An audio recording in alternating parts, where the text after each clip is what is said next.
You're listening to Leadership Powered by Common Sense with your host, Doug Thorpe. Here's Doug.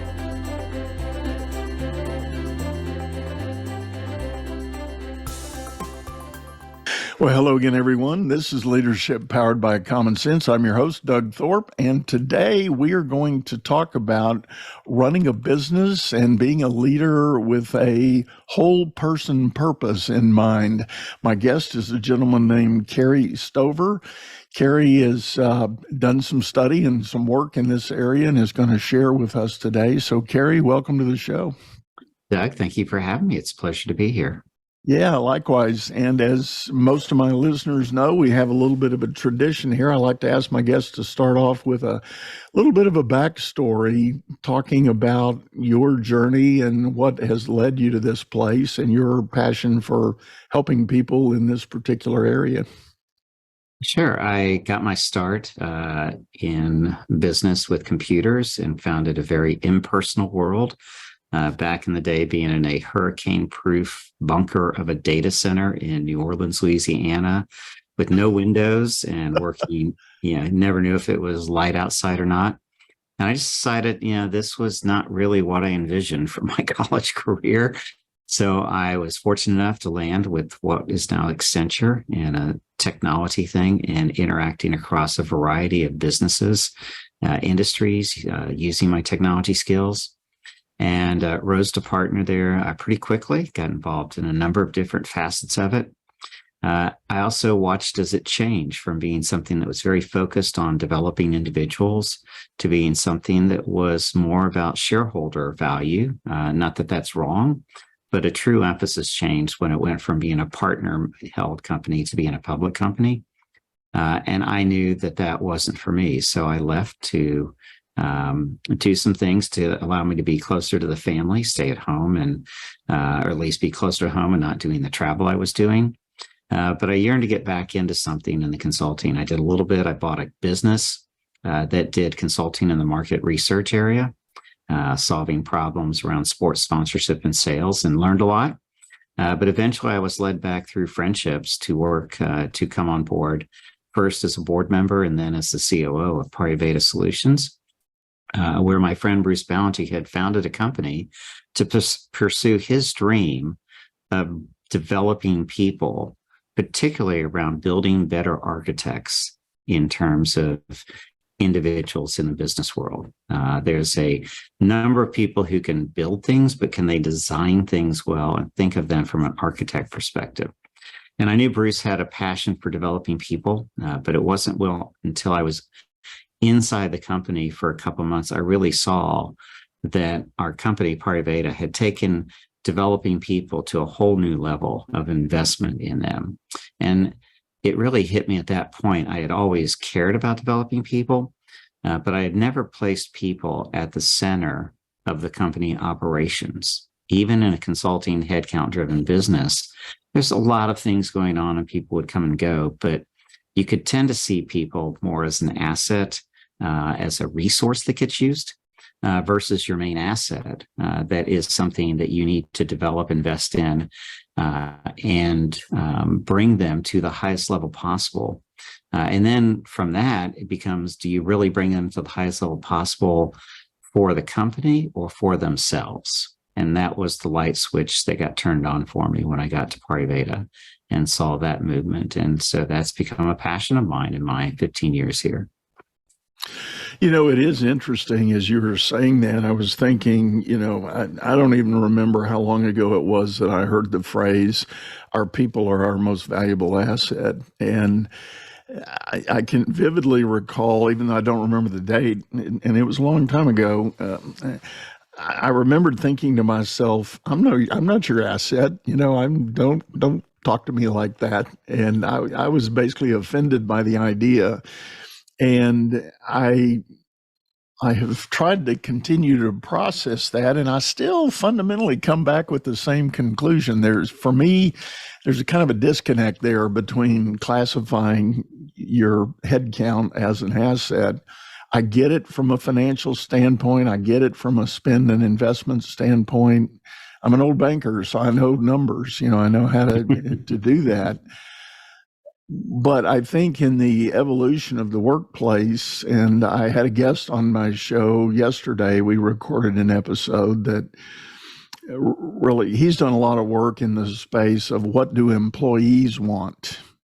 And it was fascinating that some of his results and things, and it, for me, it sort of ratified my thinking, don't talk to me about being an asset, but,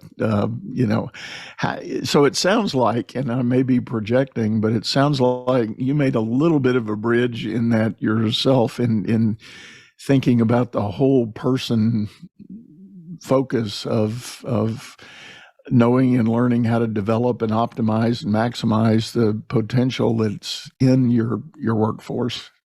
I think you said that well. If you look at a person as an asset, you tend to want to then invest in their skills. And most companies do that. They do great training of skills. They teach you how to be a better manager.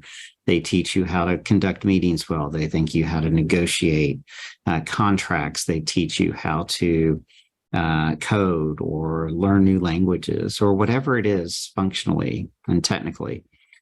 But what a person needs is to be seen as a whole human being with a life that is part inside a company and part outside the company, to be seen as someone who's not just functionally a person, but also emotionally a person. And how do you help them develop them on more of a vertical development framework of how do they see themselves in comparison with other people?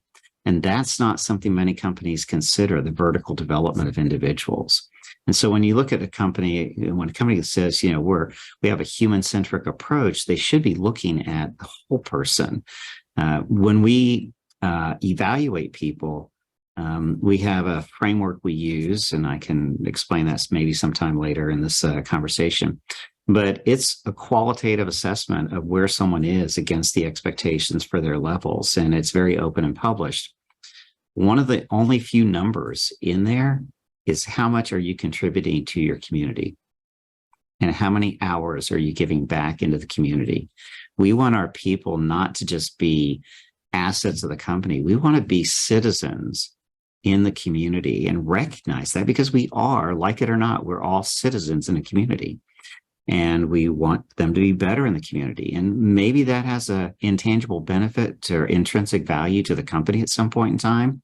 But certainly it's not going to be in a dollar measurement. It's going to be in the relationships that are developed where our name is shared, just the goodwill that a person takes from being an alumni of our organization and carrying that forward in their career.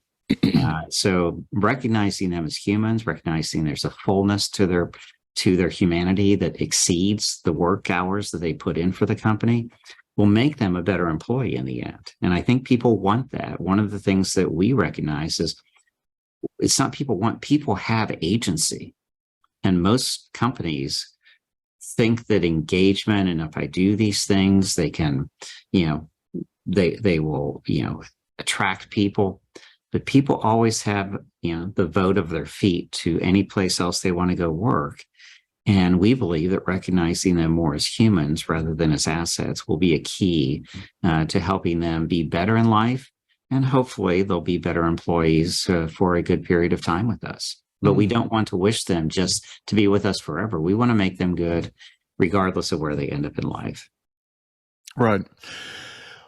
Well, as you were saying that, I was thinking about studies that I've read that clearly indicate the younger generations in the workforce are demanding that community involvement, and they're looking for companies that have made pledges to give to the greater good, whether it's through charity or through allowing time. And I know a number of small businesses in my area that are very proud of the fact that they budget work days as a team into the community, and there are various charities they support.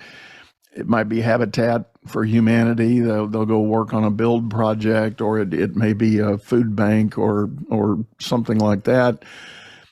But they will have an opportunity where it's paid company time to go do that event and take the half day or full day off once a quarter, or once a month in some cases and go do that service. And again, back to the studies, a lot of studies are indicating, again, the younger employees in the work world want that as part of the mix. Absolutely. And we saw that during the peak of the pandemic when, societal norms were really affected by that. And there's been, in those same studies, they'll speak to the lack of trust in institutions. So not trusting the police, not trusting government, not trusting. And so not only is there this growing sense of a desire for a company to have purpose, but the younger employees are looking for the company to stand for its purpose because they don't really have anything else in life that is standing for what they believe is right in the world. And they want their company to speak up and to represent that because there isn't another institution that they're trusting. So it's been an interesting movement of how corporations have had to deal with that, that look from employees to what do you really stand for? So not just give me time to be in the community, but does the community itself, do you have a voice as a corporate voice into the community about what should be stood for? And that's gone in parallel with what you just mentioned. Mm-hmm. So as you have kind of leaned into this work and maybe going back to your experience with that one owner leader that you were introduced to, what was some of the tangible ways that you saw the mind shift for focus on this human-centric approach? First, everybody is treated as an individual, and everybody is given the same treatment as an individual. In the large corporations that I worked with, when managers did reviews, the only people that management, sort of the uppers looked at was the people at the edges. We can only have 10% of our people in the top, as top performers. So we're only going to discuss the people who are right on the borderline of the 10%. That's it. And everybody else doesn't get a discussion, doesn't get a hearing. And you're only discussing why are they different. None of this is really helping the individual develop. And so what I found here was a deep focus on talking about the individual, their strengths and weaknesses, and then how do we give them the same standard by which we're judging them and make it transparent so that they know what the judging rules are. And how do we give them clear feedback that aligns to that standard performance measure so that they can see what do they need to do to get promoted to the next level? And by creating everyone the individual opportunity, so everybody gets discussed in the reviews, not the people who are right on the borderline and we have to debate whether they're in or out of the top quartile. Right. Everybody gets the same discussion. Everybody's measured against the same metrics. Everybody's given the same feedback. And we have officers who QA the process to make certain the standards are applied consistently across the company.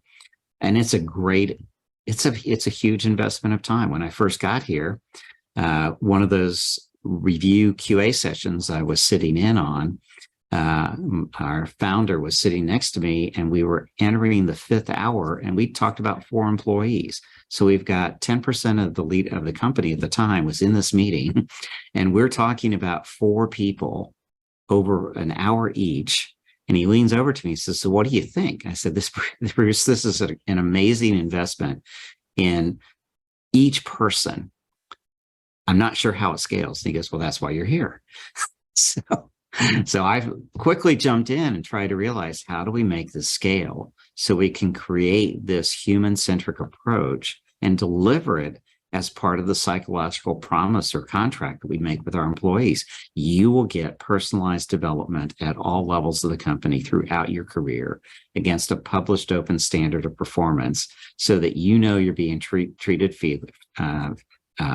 the same. And there's no favored son or favored daughter of the favorite partner of the company, or that you work on a good job, therefore you're going to get promoted. You still have to have the basic fundamentals of each performance level and performing to it, and open feedback provided to it, and a good conversation around it. Right.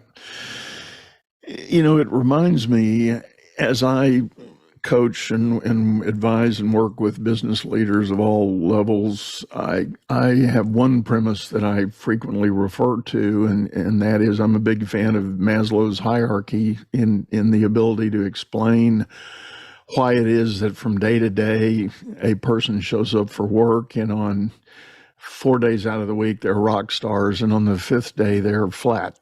And I get my leaders to think about understanding what Maslow's hierarchy says about the various levels that we live on in our life experience. And there are days when we fall all the way to the bottom of Maslow's hierarchy, and we are literally fearful of our safety and are we going to wake up tomorrow? That kind of psychology. And there are brain science studies that say when we fall into a fight or flight mode, our brain chemistry changes such that we can't do the critical thinking and the intellectual work that's in our frontal lobes, because all the blood has gone to other parts of our brain to mobilize and gear up and prepare for the fight or flight event. And as I walk through that with clients, I see these eyes go, "Oh my gosh, that does make sense," and now I know why. And so then that starts to bleed into the idea of, as a leader, how do you be empathetic for your people? How do you meet them where they are, whatever day of the week or whatever moment, life event they may be going through, and how do you support that, sustain that, and balance that with the fundamental need for proceeding with the work at hand? Absolutely. There's a similar framework that I look at. It's developed by Suzanne Cook-Reuter that talks about different levels of emotional, or I guess adult intelligence. And it looks along the lines of, essentially everybody wants to fit in at some level. So if you think about certain cultures where it's more important to be part of the community than it is to be the individual in the community. And then there's the breakout. So that's the individual looking at the community and wanting to be a part of it. And then a breakout at the next level is, well, why I want to be seen as an expert in the community. And that's a nice step, everybody. And you'll see this in many young careers. People want to get known for something, want to be something, want to be an expert. But an expert really wants the community now to look back at them as being special. Okay. Well, that's good. That has a place in one's development. But beyond that, then, the next thing is for the individual now to look back at the community and say, with my expertise, I want to take you somewhere. I want us to achieve something. So that's the next level of behavior, of someone looking to say, I can be a leader and move us to a goal. And they can see the benefits of the group moving to a goal. But then beyond that, there's a level of someone who can look and say, it's not the goal that matters. It's the journey and the development of the individuals that matter. And over time, so now they see the community as moving towards a goal, but over time as individuals and other goals they may have and how they develop them towards that. And so what we see is that we have a lot of people we hire. 10% of our headcount comes off of college campuses every year, and they're eager and want to be part of our community. And then eventually what we've got to do is move them through these adult intelligence stages of being an expert versus being an achiever, versus moving into a transformer mindset, that we can get them to where they can be. Because to be a vice president, in a consulting world, or be a managing director in a consulting world, you have to have some level of personal power and a recognition. You can be an expert, and you can be in some specialized niche where people will call you because of your expertise, and you can be so valuable that you can do that. But the real leaders in our business and professional services are ones that move people not just through goals, but through their career journeys, and doesn't move just the people in a company, but they move clients through their career journeys. They move companies through their career journeys. And think about it.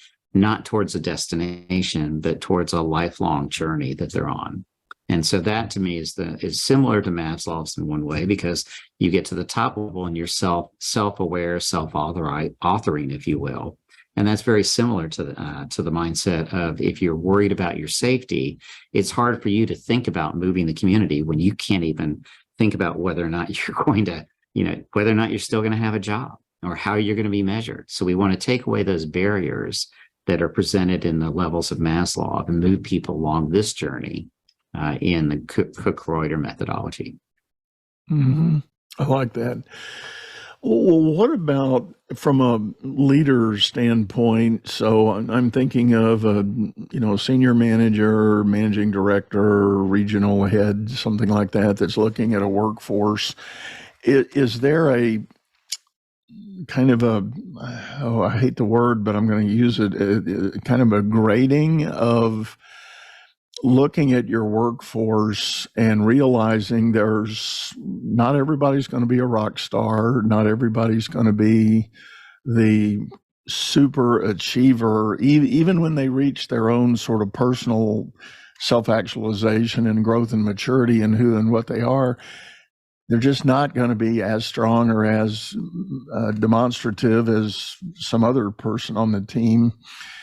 Where does the level fall on that, or the balancing of looking at a workforce with that kind of consideration? One of the things that I've seen in my journey through consulting firms is that people look at the workforce and have that achiever mindset of getting projects done and who can be useful to them, et cetera. And when the project's done, they kind of keep in mind the good people that they work with, and they want them back on future projects. But that sort of falls short in the human development side, where if you think about them just as employees, you're going to care about, well, how do they develop and how do I use them? If you've got an open mind to think about, these are people who flourish in certain corporate environments will be better for them than others. Certain expectations of performance, certain cultural aspects. Not everybody's in the right place at the right time to benefit themselves. And oftentimes the first 2 or 3 places that people stop in their career journey, they're just trying to figure out what type of corporation they should be in. And so I tell senior leaders, look, you owe it to everybody to give them opportunities, but don't be bounded by the 4 walls of your company when you're thinking about them. Think about what's best for them in the long term and coach them. And most people that come, I want to coach people to be the best they can be. And many times that's not inside our firm.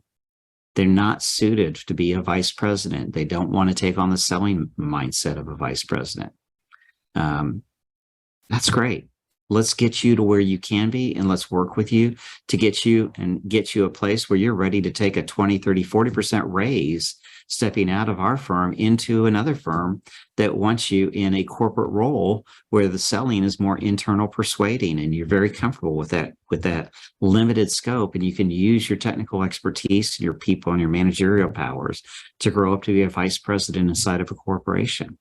And we'll all be better off if we find you that place and work with you to do that. So I think everybody has the obligation to see people as humans and to try and do what's best for them in their career and be in a position to have that kind of dialogue with them over time.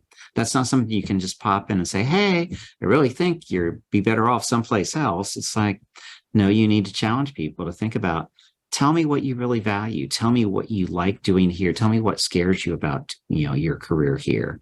And let's be in dialogue about that over time so we can be aware of whether or not you really want to be the best you can be here, or is there some other better place that will be a better place for you and get the better of you out. Yeah.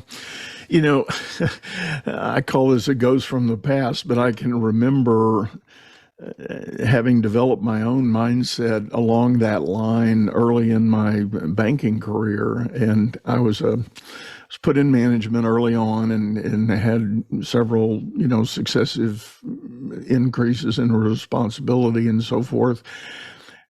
But I tended to operate that way. I wanted to try to help my people grow and mature. And if that meant they either transferred out of my area or left the bank and went elsewhere, I was okay with that. And I was challenged by some senior leaders that said I was being not a good steward of company resources for allowing that to happen. And all I thought was, well, I would sure hope you would do that for me. And if you're telling me that doesn't happen here, maybe this isn't where I want to be. That's it. Yeah. I can relate to that completely. There's a phrase, if you want to, if you want to do something for the rest of your life, do it extremely well, and don't talk to anybody about what your real desires are. Like, that's it. So what we want is people to be open about what they desire, what they want, and let's make certain we've got a match. As I said, we hire college students, 10% of our company every year. History shows very few people start with a firm and end their careers with a firm, right? So they're going to change jobs sometime. It took me one stop before I found the place I wanted to be. You've got to understand that they're not going to be here forever, but let's make each other better during our time together. We're going on our 20th anniversary of founding this fall. We established an alumni network. And we've got over 150 ex-employees, but we call them FINs. It's a short acronym we use for someone who's inside the firm. We call our employee FINs. It comes from a dolphin mindset. It comes from, they have the most human-like characteristics that we want to model inside the dolphin world. And so we call our alumni group the Finity group, and we have about 150 to 200 Finns, still Finns, who are now employees in other companies, and we get together. And it's a very, very fun group because many of them come back and say, look, you developed me so well that I'm able to do these things. And while I didn't want to leave at the time when we talked, or maybe I felt guilty about leaving, you really coached me into a better place, and I really appreciate what you've done for me. And it's a great thing to hear. And I'd hope other people would do that versus people just being forced out and not really being brought on a journey about how their development would be enhanced if they actually were in a different corporate environment. Right. Well, kudos to you for that, and having that community of people that are appreciative of the opportunity. And and again, I'm thinking, and I want to camp out on this idea of a lot of people that rise up in leadership roles do so by virtue of some legacy thinking. They've observed leaders before them in a company, how they behaved, how they spoke to people, how they treated people. And because those individuals had success rising up the ranks, then the new generation coming up adopts some of those same behaviors. It's classic modeling. This behavior was modeled for me and it seemed successful at the time, so now I'm going to do it. But the reality is a lot of big companies that I'm familiar with are realizing that sort of traditional legacy modeling is not keeping up with the marketplace. And the input of new employees, and again, I go back to the younger generations entering the workforce, they have different expectations. They have different values, different visions of what work is supposed to be about. And if you're bringing forward some sort of 100-year legacy of management and leadership framework, and now you're colliding with this new thinking on expectation, it's not a pretty picture sometimes. Indeed. And there's a lot of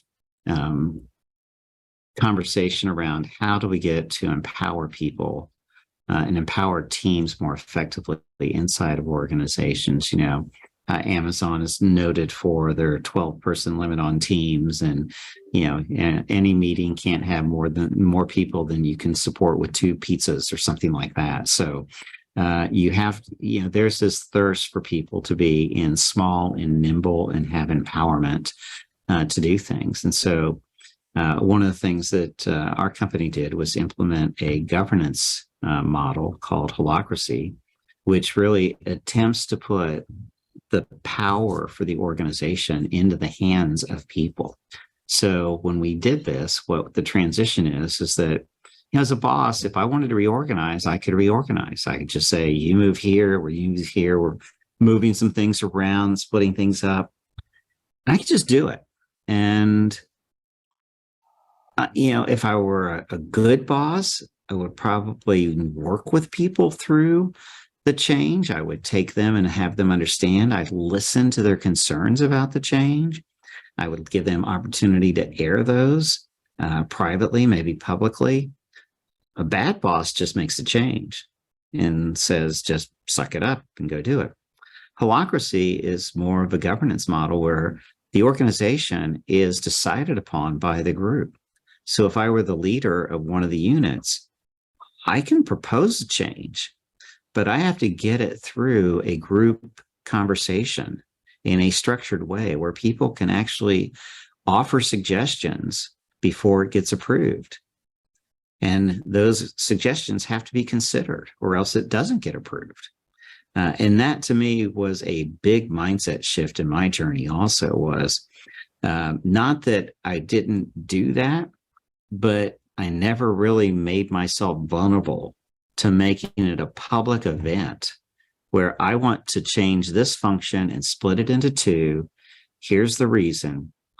I would talk people through that, but I never sat in front of a group and allowed them the opportunity to really comment on it in a safe space, a brave space. And so that's what people are thirsting for, is that opportunity to be part of the decision-making about how their work is done and what they work on. Again, goes to the agency. They want more agency given to them in organizations because they have agency, and they'll use it if they don't feel like they're getting it inside their company. Yeah. So what do you talk to company owners and leaders about in terms of balancing the fundamental expectations, visions, and aspirations of the company versus this holistic employee mindset, and balancing what those individuals may bring to the game and have as in the way of expectations? Every company has employees. I mean, there's no company that exists without employees of any meaning, right? There's shell companies and other things, but it is the people. So as a leader, you set the tenor for the company. You set the culture. Culture is the accepted practices and beliefs. What do you want to have as the culture of the company in order to have the employees operating at the highest level? You can tune systems and you can tune processes, but in the end, all those things do what people tell them to do. Like, a process is designed by people. A bad process is the result of somebody designing it poorly. A bad piece of code is from somebody writing it or not knowing the requirements well.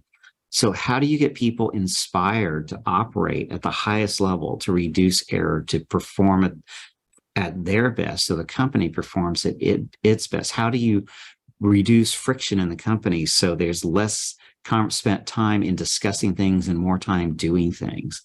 That's what a leader should be doing, is worried more about how do I get the most out of the people in my company. And the best way I've learned to get the most out of the people is to treat them like humans and see them for their humanity and to develop that humanity. And they will then want to be part of a company. They will want to be led by somebody who cares about them, who's smart, cares about them, and is going to develop them to be better. I had an engagement recently. I was asked to come do a sort of a team training exercise at a small private business that had been in business for quite some time, and they had a good record and had good earnings and all that. And when I landed there, I was very impressed to find that the average tenure at the company was 7 years. And there were younger folks sitting around the table, and as we got into the group settings, I asked everybody to go around the table and share a little bit about their time at the company, what their role was, et cetera. And I was amazed. There were very few sitting at the table that were less than a year with the company, and it very low turnover rate. And I started talking to the HR director, and I said, "What do you think has allowed this company to do that?" And she said, "Well, the owners are very generous and very giving, and they do have some high goals and high expectations, but they are very in tune to the needs of everybody on the team here, and people subsequently appreciate that." And I like your phrase earlier. You said it, people do vote with their feet. Well, in this case, the vote was, I'm not going anywhere. Right. Standing firm.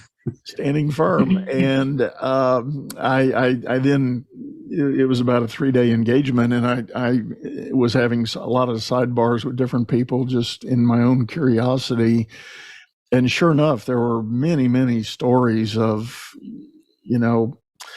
I was pregnant and I had complications with my delivery. The company didn't blink an eye at the time I needed to take off. They didn't cut my pay. They didn't penalize me. I was made whole, and it sure lightened the load, and I was able to recover faster, et cetera, et cetera. And that sticks with people. They remember that, and they seldom take advantage of those genuine expressions of respect as a human being. That is true. And they don't get it in many companies. And so that's why the really good ones stand out. Well, if I may just real quickly add on to that, I got into one session with the very senior leaders of the company, not the owners, but just the layer right below them. And we got into a discussion of the fact that there was actually a level of frustration when these leaders that were out doing the work day by day did occasionally run into an employee that needed to be disciplined and or probably discharged. The owners wouldn't allow it. The owners said, no, we got to give them another chance, redeploy them, give them some more training, do something. But they were incredibly slow to release people once they had them. And that's a risk. I mean, that is a risk, that you care so much about the person that you can't recognize the impact they're having on others. And I've seen the issue turns about that if you fail to act on them, it sort of sets a culture that the excellence you want is undermined by your hanging on to low performers too long. Right. And then it drives other high performers away, because even though they love everything about the company, high performers want to be with more high performers also. Well, that's exactly where that discussion went. And, I certainly offered my services to sit and talk with the owners about the merits of being a little more proactive in believing their leaders and their leadership team when they came forward and said, we've got a problem here, we need to address it.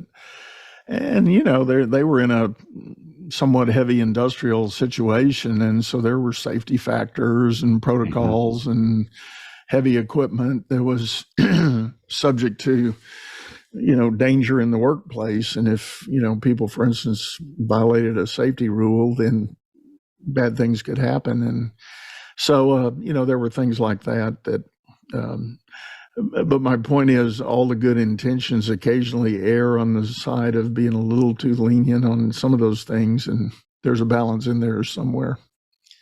Absolutely. Yeah.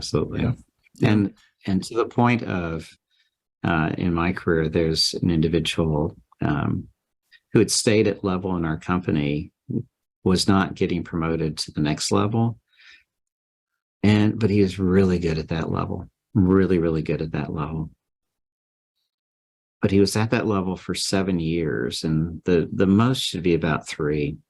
And then what happens is he's really, really good, and people loved him for what he did. But we were robbing him of a chance to move to another level in a different environment. And so by not dealing with people who weren't ready to be promoted or weren't promotable over time, or have issues in performance, you end up hurting their career by holding on to them too long. You need to figure out what would be a better environment for them to be in, and let's work to get them in that. You know, that's my advice to people: is don't be bound by the four walls of your company when you think about the development and the growth opportunities for the people that you're working with. Think about outside the box. I like that. Well, Kerry, this has been very valuable. I appreciate your insights. Tell everybody the best way to get a hold of you if they're interested in learning more. You can reach me on LinkedIn, Kerry, Kerry Stover, Stover. You can also find me at the Pariveda website. You can reach me through that. And that's probably LinkedIn's probably the best way to reach out. Okay. So. Well, very good. Well, again, thank you so much for sitting in and sharing with us. And thank you for what you do, Doug. Thank you. You bet. As always, folks, the information that Kerry just shared will be in our show notes. You can hop down in the comments in the description of this episode and get that information, get those links. So please do, check him out and go over there and visit. I do like to remind everybody we've got a video version of this over on YouTube, channel by the same name, Leadership Powered by Common Sense. And I invite you to hop over there. If you're a follower of the show, you like what you've got here, I have opened up a VIP membership platform over on YouTube, and we've got some special perks for people that join in over there. You can check out the various membership levels. There are 3 that are available, and look forward to seeing you in one of those group settings soon. But for now, we're going to sign off, say goodbye, and thank you for listening. You've been listening to Leadership Powered by Common Sense, hosted by Doug Thorpe. If you would like to know more about the coaching and advisory services he provides, visit dougthorpe.com.